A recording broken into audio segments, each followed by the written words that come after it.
Got a lot of spring camps opening up.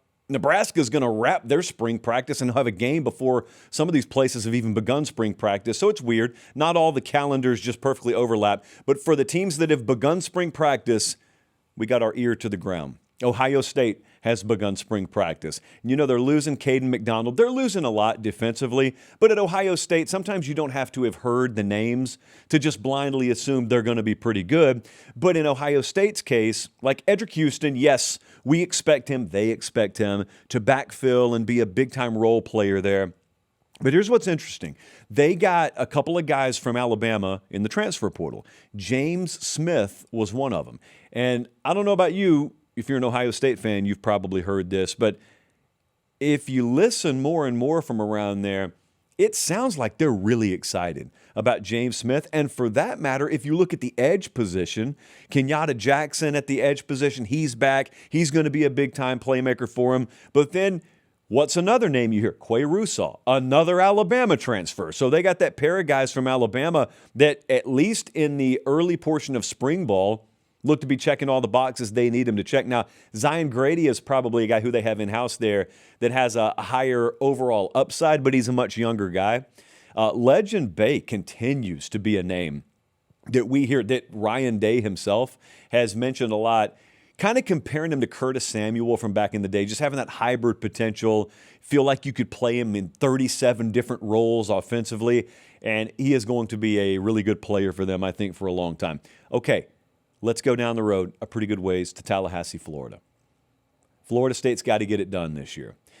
But before I mention what they've got to do this year, I'm going to read you some stats from last year because this is mind-blowing. Pretend like you didn't know I was talking about Florida State. Pretend I just took the paper, popped it as we do, and I said, guess this team, Jesse. Guess a team that was 6th offensively in yards per game last year, and they were 28th defensively in yards per game allowed last year. Who would that be? That would be your 5-7 Florida State Seminoles because they were 105th in turnover margin. I watched them last year. I've got all the stat profiles and all the papers in front of me, but producer Jesse threw that little fastball under the chin today, and I couldn't believe it, and I made him double check it. Did we triple check that? We did. We triple checked it even. So, yeah, it's true. There's a little bit of an underrated quarterback battle happening at Florida State.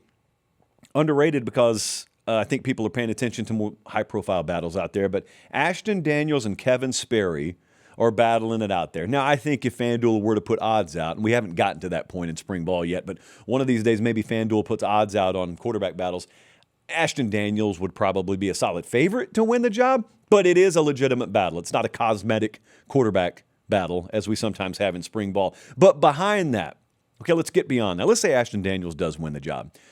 Whomps does he throw in the ball to? Well, it's easy. Deuce Robinson. Guy had over 1,000 yards last year. Yes, he did. Yes, he did. So let me rephrase the question. Beyond Deuce Robinson, who's he throwing the ball to? Because Stats and Info, second paper pop of Spring Intel, has informed me that while Deuce Robinson did put up just over 1,000 yards receiving last year, wide receiver 2, 3, and 4 combined for less yards than Deuce Robinson had. Wide receiver 2, 3, and 4 for Florida State put up 1,070.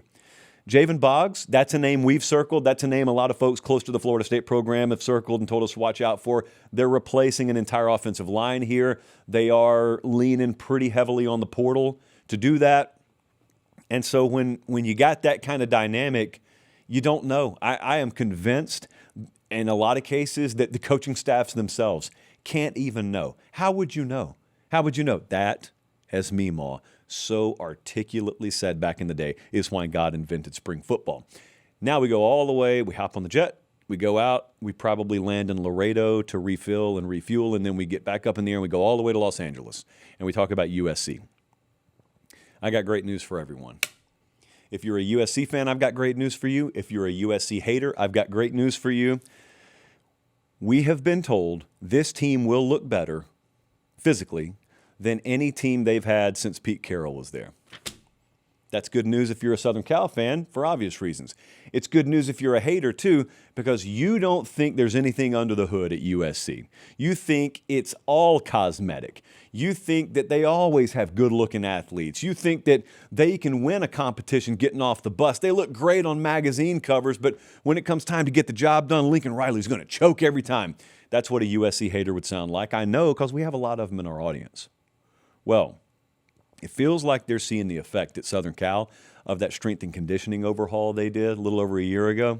And we were told to watch out for that at the time. A lot of folks around USC said, we are making several changes here. One of them that won't be talked about so much outside of our world is strength and conditioning. And they did. And look, we've been given a pretty good heads up from several different people. You just watch a year from now. Well, it's a year from then. And we're seeing it. Okay, so now spring football starts, and I've got on top of that the #1 recruiting class in the country on campus. Several of those true freshmen seem like they're going to be contributors. I'll give you one right now.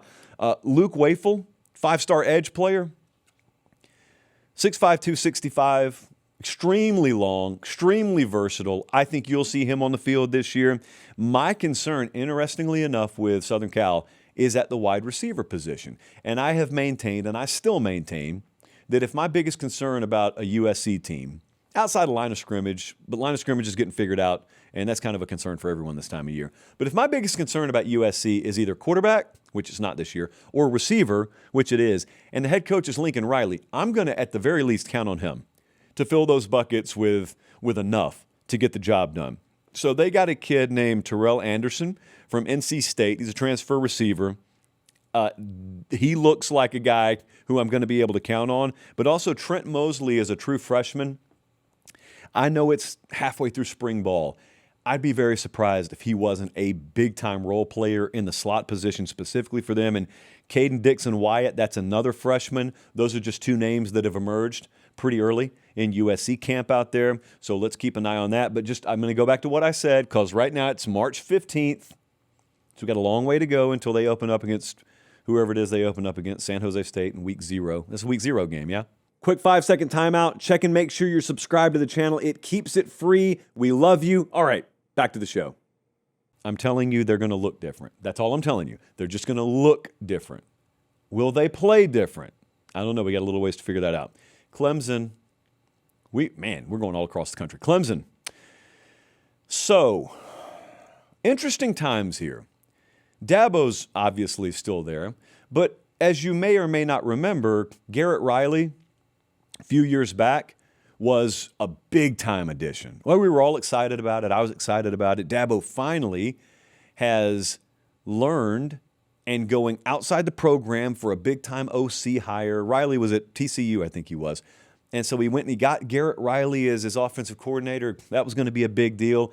And it really just never clicked the way that I thought it would. So Garrett Riley's gone, and they brought in Chad Morris. Okay, and that was probably where the story was going to end until week 1, until Dabo got asked about it the other day. And I got a quote for you. It's on the screen right now. If you're listening on podcast, this was Dabo Swinney speaking about his departing coordinator and incoming coordinator. He said, quote, "It was fun to learn something different and all that. But it's like being back in America after living in Spain for 3 years. I'm back to living in Pelham, Alabama." Unquote. So there's that. Chris Vizina's there. Chris Vizina finally going to be the starting quarterback at Clemson. I feel like I've been looking forward to the Chris Vizina era for, the better part of a decade or so. So that's finally here. He's a big dude now, 6'4", 210. Jess, you remember we saw him at Elite 11 way back in the day, way a long time ago. And Chad Morris is coming in there. Now, here's the thing. Here's what we're hearing out of Clemson right now. It's spring ball. You're installing what for Dabo is not a new offense, but for the kids on that roster is a new offense. And there's a lot more tempo as a piece, a foundational piece of this offense. So they're kind of struggling with that. And then also you got a bunch of new receivers. So they're you just got new players all over the place. So they're kind of struggling with that as well. Courtney Kelly is a transfer defensive tackle. And he looks to be out for a little while now. I don't know how long it's going to be, but that's a pretty big hit for them. But I will say this. One of the encouraging things that you keep on hearing from a couple of different people now is when Tom Allen came in there and took over as DC last year, they went through the year. One of his quick observations was, we're not fast enough in our secondary. That's really what we got to do. And they went and targeted specifically speed in the secondary, and they brought in some guys there. Yeah, I know that's a sentence that we're not used to saying, what Clemson did in the portal, but they did go get guys in the portal. Jesse, what would you say, three? Probably three guys, maybe three or four in the secondary that are starters will be portal guys. We asked him to consider it, him being Dabo. He has considered it. Let's see if it pays off. And lastly, at Nebraska. Nebraska last year, at this time, we were all looking forward to the Rule Year 3 effect. And also he had gotten Dana Holgorsen as coordinator. And we had Dylan Raiola, returning starter at quarterback. This was going to be the year. They were 68th passing yards per game. They were 80th in rushing yards per game. And Dylan Raiola has subsequently departed Lincoln, Nebraska. And as you'll notice, not a whole lot of wailing, not a whole lot of gnashing of teeth. Just kind of all right, we tried it out. It didn't work. Good luck to you at Oregon. Good luck to us with Kenny Minchey. Oh, wait, Kenny Minchey just said bye. He is not coming here. He's going to Kentucky. What are we going to do? We're going to go to UNLV. We're going to get Anthony Calandria. Now, I have a sneaking suspicion this is going to work out. It's just one of those college football stories.